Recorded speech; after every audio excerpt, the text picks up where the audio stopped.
might be the only one who's gotten kind of frustrated with the Game Awards in recent years, right? I mean, the nominees tend to feel like an excuse for Jeff Keighley to just give awards to his personal favorite games. Rules for what games can be nominated for each category seem to bend and flex with no real consistency.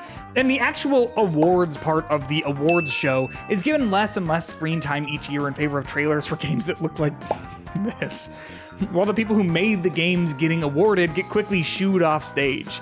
It's a frustrating nightmare for anyone who actually cares about games as an art form, but if the past decade of the award show tells us anything, it's that it'll never change. Ah well, at least the Game Awards always highlights a group of up-and-coming people in the games industry called the future class. That's always cool.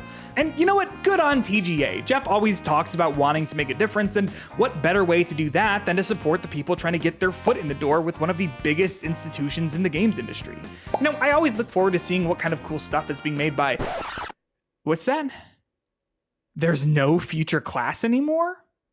But let me just click on the link that leads to the landing page. Oh, is it because... Oh. Did Jeff really kill this entire initiative because he embarrassed himself in a Discord server?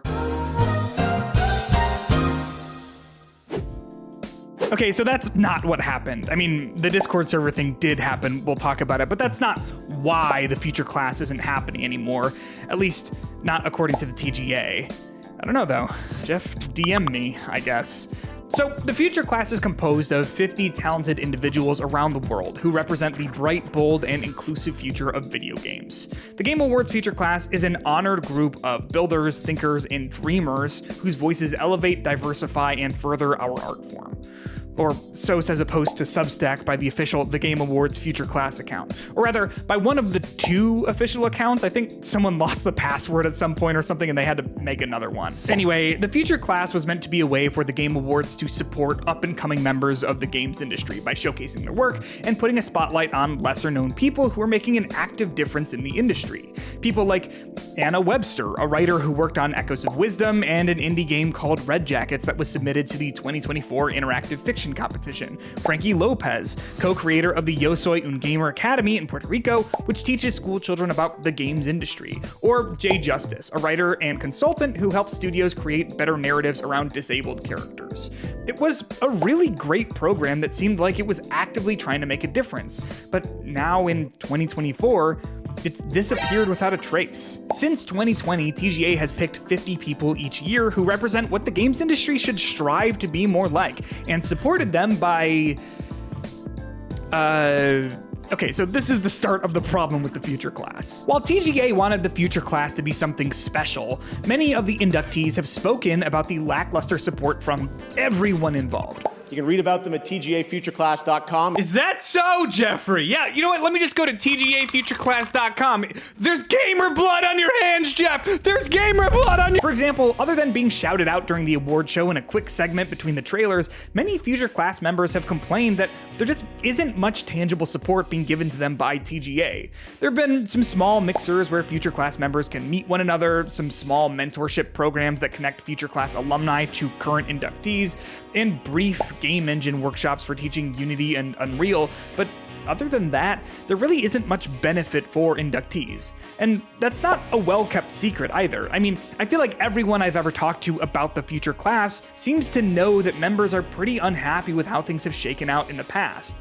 It was disappointing to hear initially for sure, but when you look at how TGA values the people who make the games it's awarding, it kind of tracks that it wouldn't really value the future class very much either. Okay, jokes aside, as I was working on this video, I did find a working link to a landing page on the official TGA site that showcases past members of the future class, as well as nearly all of the 2023 members. I say nearly all because actually, let's not get into it. While I'm glad the class has something on the site, there really isn't much here other than the bright, bold, and inclusive messaging we've seen before, and a link to a list of Steam games worked on by members of the future class. The actual members, though, don't have anything specific listed here other than their names and pronouns. It's nice to showcase the games that some of them have worked on, but there's a huge portion of members who aren't in game dev. Like, other than just being listed here, there's really no support being given to these people. This is another active example of how the future class is a great idea in theory, but how TGA has dropped the ball when it comes to actually supporting them. So there's one important part of the future class that seems to be a major point of tension for TGA, and a big piece of what many suspect might have killed any future installments of the class. Many members of the future class come from marginalized social groups, which I want to point out is by design. As I read to you earlier, the goal of the future class is to represent the bright, bold, and inclusive future of video games. And so to do that, you've got to, actually represent those types of people. And unfortunately for the Game Awards, platforming marginalized people means that those people are going to use that platform to talk about their experiences of being marginalized, which is in direct opposition to the big money that surrounds the Game Awards. Fresh indie game, presented by Subway. The show is about its advertisers. That's not my opinion, that is a fact based on what the show has been telling us for years, and last year's treatment of its award winners really put that front and center. TGA wanted devs to say a quick thanks and then sprint off stage or face the now infamous wrap it up screen so that we can get back to watching trailers, because after all, TGA isn't making money from giving out awards. It's getting paid to be an advertisement. Earlier this year, anonymous game marketers told Esquire that a 1-minute trailer costs $250,000 to be showcased at Summer Game Fest. If it costs that much money to be shown there, imagine how much more it would cost to be shown at a much larger Jeff Keighley event like TGA. I can't verify that TGA costs more, but it's a bigger event, so it would make sense that it might. Even if it doesn't and they're priced the same, that's still an astounding amount of money that Jeff and his team are raking in for a 3-hour award show. And it begs a single question. Where did the studio behind Lord of the Rings Gollum get that kind of cash? They certainly weren't giving it to their developers. Anyway, the point of the Game Awards is not about social change, or really even change in the games industry. It can't be, because changing the games industry would mean speaking out against the terrible practices that the show's biggest sponsors are guilty of, which gets in the way of the funding. Here's a moment from the Game Awards 2021 when Jeff Keighley kicks off the show by making statements about how harassment in the games industry will not be tolerated. This was coming hot off the heels of the huge harassment and discrimination lawsuit levied against Activision Blizzard. Immediately after saying that, Jeff welcomes Giancarlo Esposito to the stage in a year when Esposito was nominated for his performance in Far Cry 6, a Ubisoft game, a studio bathed in harassment claims and lawsuits. The irony was not lost on me. I bring all of this up because many members of the future class have spoken up about the sorts of social issues that plague the games industry, issues that Jeff Keighley seems uncomfortable with grappling with in any substantial way for the reasons we just talked about. Every year he opens the show talking about how much good video games can do in the world and how they can shine a light on major issues. That was my impression, it's terrible. Let's move on.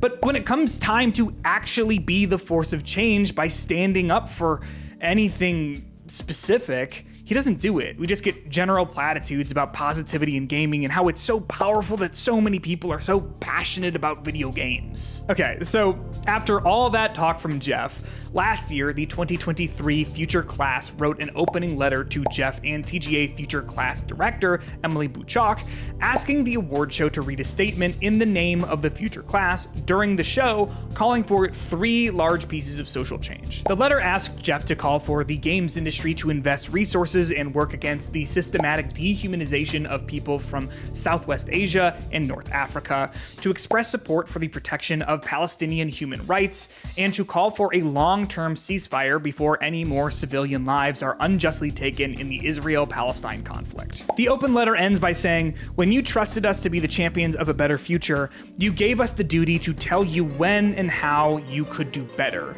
Now that we did, we dearly hope that you can commit to that better future." So Jeff Keighley and TGA didn't do any of that. They ignored the future class entirely and seemed to just hope that the problem would go away, but it didn't because, again, by design, the future class was full of people who speak out against these sorts of real-world issues. Jeff finally addressed the 2023 future class for the first time after the letter was published in their private Discord server with an audio message containing 2 seconds of silence.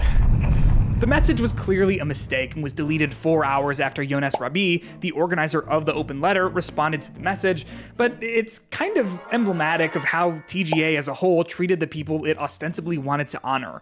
It was embarrassing for Jeff, and it was telling for how the open letter was going to be addressed. It wasn't. And listen, I understand why TGA didn't do the things that the letter was asking of it, for all of the reasons we talked about when it comes to the real aim of the show. Discussing controversial topics like the conflict and taking a stance on them is antithetical to securing the high-paying sponsorships that the TGA is all about. The major dissonance comes from the fact that Jeff says he wants to platform the future class, and states at the start of every showcase that he believes that video games can change the world, but when it comes time to actually do those things, he doesn't.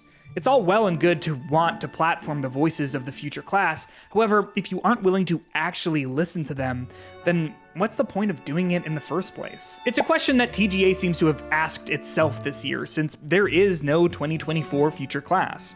GameDeveloper.com reached out to Emily Buchok, the future class director, to ask why there wasn't a 2024 class announced, and she said that TGA is currently focused on providing value to its existing class in and around TGA this year.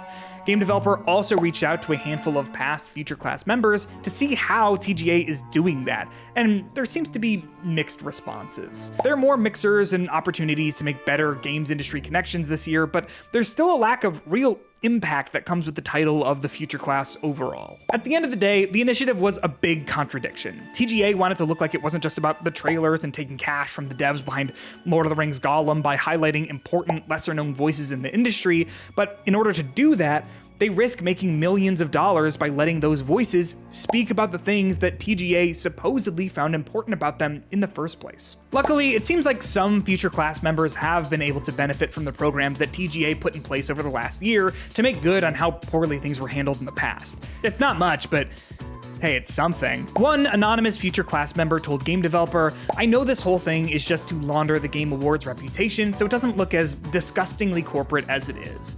But if they're taking advantage of me, I at least like that I'm also taking advantage of them." I imagine the future class was much more of a headache than Jeff Keighley or anyone from TGA expected or wanted. And the fact that this past year required more effort to actually make good on the title came as a large irritant, since I get the impression that any time not spent securing trailers for hundreds of thousands of dollars for games that look like Killer Bean is wasted time for TGA. That's just the vibe I get, though. Maybe I'm the only one. Let me know in the comments how you feel about it all. The entire thing just feels so cynical to me, but who knows, maybe I'm off base a little. Either way, I doubt that we'll ever see the return of the future class ever again. I mean, not unless they look like this. Because right now they look like this. Rest in peace. Thanks for watching. Like and subscribe.